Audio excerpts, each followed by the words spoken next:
안녕하세요. 주식판사입니다.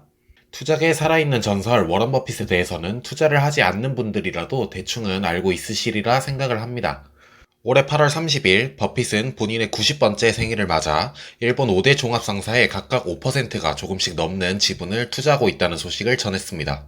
일부 투자자들은 버핏의 투자 방식이 옛날 방식이다, 버핏도 노화에 따라 투자 판단 능력이 떨어졌다 식으로 비판하기도 합니다. 사실 이러한 비판들은 꽤 오래전부터 버핏의 투자 역사에서 오랜 기간 여러 차례 계속해서 있어오던 비판들입니다만, 결국 시간이 흐른 뒤에는 이번에도 버핏이 옳았다는 게 드러났던 그런 류의 비판들의 연장선상으로 볼 수가 있을 것입니다.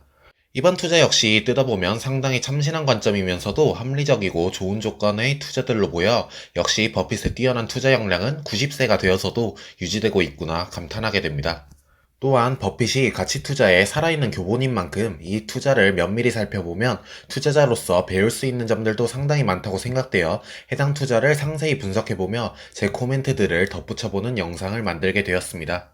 일단 좀 더 구체적으로 내용을 정리해드리자면, 워런 버핏의 버크셔 해서웨이가 자회사인 내셔널 인데프니티를 통해 일본의 5대 종합상사인 이토츠 상사, 마루베니 상사, 미쓰비시 상사, 스미토모 상사, 미쓰이물산에 투자를 진행하여 이들 지분을 각각 약 5%씩 보유한 상태이며 추후 주가에 따라서 9.9%까지 지분을 확대할 수 있다고 밝혔습니다. 다양한 판단 근거들이 있겠죠. 이 중에는 버크셔의 기존 사업들과의 시너지 효과를 고려한 것도 있겠습니다만, 이는 기업이 다른 기업에 지분 투자를 진행했을 때 일어나는 특수한 경우이고, 개인 투자자들인 우리들에게는 해당 사항이 없기 때문에 이를 제외한 나머지 내용들을 살펴보도록 하겠습니다. 첫 번째로 기본적으로 역발상과 가치 투자 철학에 입각한 투자라는 것입니다.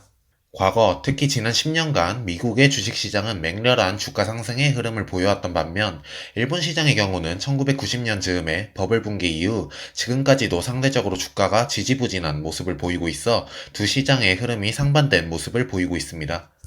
이에 따라 대부분의 투자자분들이 이러한 상승을 정당화시키는 미국 시장의 강점들에 포커스를 맞추고 있지만, 사실 이러한 상승의 열기에서 한 발짝 물러나 생각해보면 미국 시장에 그렇게 좋은 일, 좋은 점들만이 가득한 것은 아닐 테고, 장기간 이어왔던 상승 흐름은 현 시점에서 볼 때 어찌됐건 높은 가격에 대한 부담으로 작용할 수가 있을 것입니다.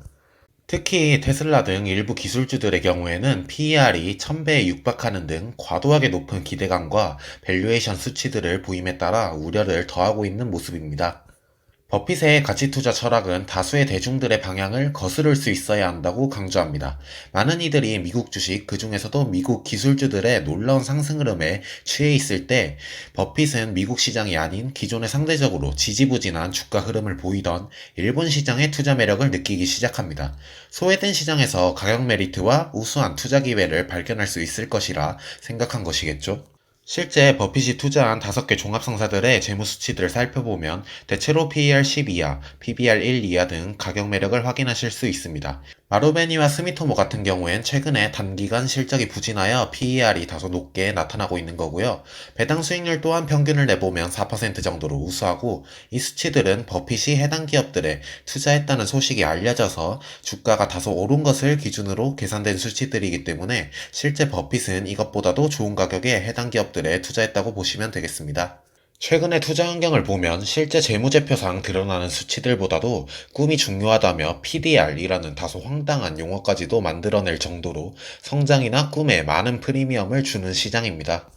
버핏은 이러한 환경 속에서도 이번 투자를 통해 시장의 본질은 바뀌지 않았다, 결국 장기적으로 봤을 때는 성장에 대한 지금 시장의 열풍에서 냉정과 합리성을 지켜 실질적으로 기업이 벌어들이는 돈에 비해 싼 값에 거래되는 주식을 매수해야만 좋은 성과를 낼 수 있을 것이다 라고 강하게 암시하고 있는 것 같습니다.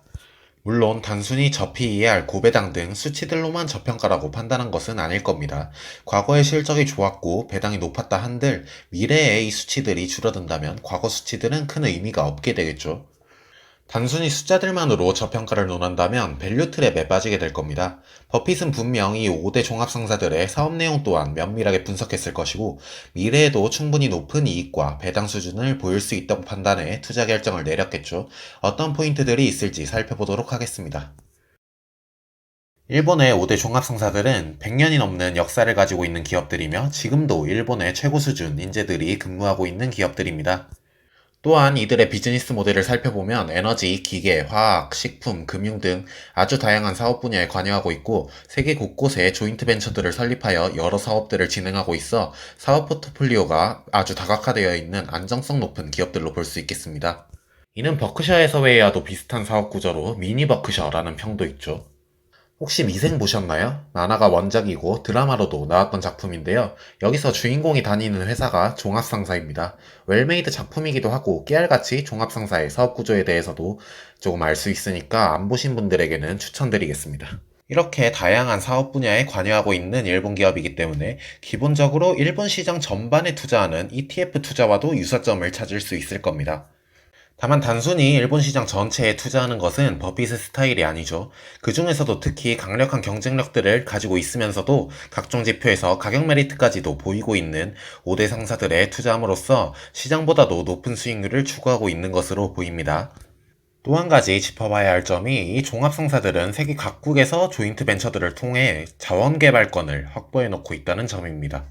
다들 아시는 것처럼 지금 페드의 전반적인 기조 자체가 AIT, 평균 물가 목표제로 대표되는 저금리, 고유동성, 인플레이션 용인의 스탠스이다 보니 자원개발권을 많이 가지고 있는 일본 종합상사들의 투자함으로써 인플레이션 해지 효과까지도 기대하는 게 아닐까 생각합니다.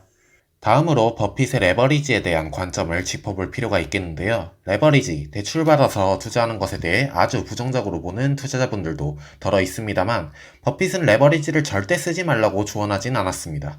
사실 버크셔는 레버리지를 적극적으로 활용하고 있기도 하고요.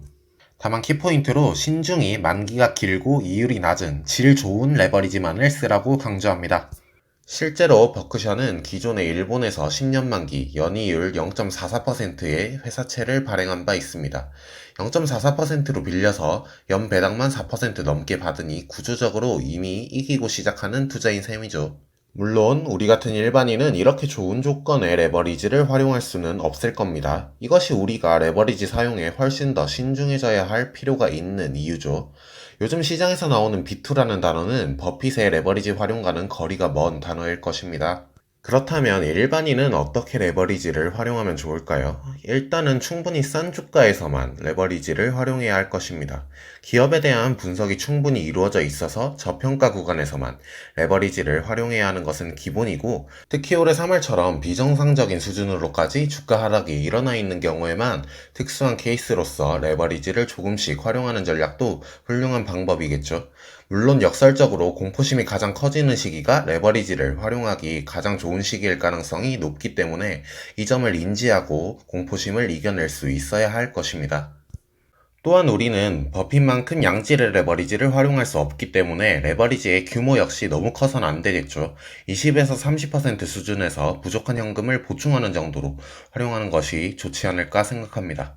물론 지금은 초저금리 환경이고 따라서 꽤 좋은 조건의 레버리지를 찾아볼 수 있는 것도 사실입니다. 레버리지를 활용하겠다면 아무래도 버핏처럼 저이율의 레버리지를 활용해서 높은 배당 수익률로 이자 플러스 알파를 커버하는 구조적으로 이기는 투자를 고안해보는 것이 베스트일 것입니다. 물론 배당주에 투자할 때에는 단순히 과거 배당 수치들만 확인하는 것이 아니라 반드시 사업 분석까지도 이루어져서 미래에도 과거 수준의 배당이 이어질 수 있다는 것을 체크하는 것이 반드시 필요합니다. 배당주에 대해선 이전에 제 채널에서 휴캠스와 삼성카드라는 종목을 분석한 영상이 있습니다. 해당 영상들 보시며 어떤 방식으로 배당주에 접근하고 있는지 공부해 보시는 것도 도움이 될 것 같습니다. 마지막으로 달러 약세와 엔화 강세까지도 대비한 투자가 아니냐 하는 의견이 나오는데요. 미국은 전 세계 유동성의 중심이 되어 공격적인 금융정책들을 취하고 있기 때문에 달러 약세로 흘러갈 가능성이 있는 상태이고, 반면 일본의 경우 아베 사임 등으로 강세를 보일 수 있는 상황입니다. 물론 버핏은 투자에 있어 거시경제 요인들을 고려하지 않는다고 천명합니다만 현 시점에서 재미로라도 엔고 흐름이 발생할 경우의 상황을 그려보는 것도 괜찮을 것 같습니다. 엔고 하면 한국에서 가장 먼저 생각나는 건 아무래도 자동차 기업이 아닐까 생각합니다. 엔화 강세, 원화 약세가 발생하면 일본 자동차 기업에 비해 현대차 등 한국 기업들이 상대적인 가격 경쟁력을 가지게 됩니다. 사실 현대차는 이미 분위기가 좋죠. 신차 효과, 친환경 차 등 미래 전략, 안정적 재무 구조 등이 주목받으며 주가가 좋은 흐름을 보이고 있는 상태입니다. 여기에 엔고 흐름이 더해진다면 추가로 회사가 탄력을 받을 수도 있겠죠. 물론 최근에 주가가 단기간 큰 폭 상승했기 때문에 당연히 가격 부담이 있다고 볼 수도 있겠죠. 엔고 얘기가 나와서 이와 관련해서 짚고 가는 내용이지 종목 추천 등의 의견을 제시하는 것이 아님을 강조드립니다. 어찌됐건 버핏은 지금도 막대한 금액과 비중으로 미국 주식들에 투자를 해놓고 있고 여전히 미국의 미래를 낙관적으로 보고 있을 것입니다. 그러나 지난 10년간 미국 주식시장은 세계에서도 독보적으로 좋은 시장이었지만 이후 10년에서도 그러리라는 법은 없다는 것을 이번 투자를 통해 암시하고 있는 것이 아닐까 생각합니다. 이번 버핏의 투자는 일본 시장에 대한 내용이었습니다만 한국 시장 역시 지난 10년간 흐름을 살펴보면 박스피라는 조롱이 늘 따라다닐 정도로 상대적으로 저조한 모습을 보였기 때문에 한편으로는 일본 시장처럼 가격 메리트를 찾아볼 수 있는 지점이 아닐까 생각합니다.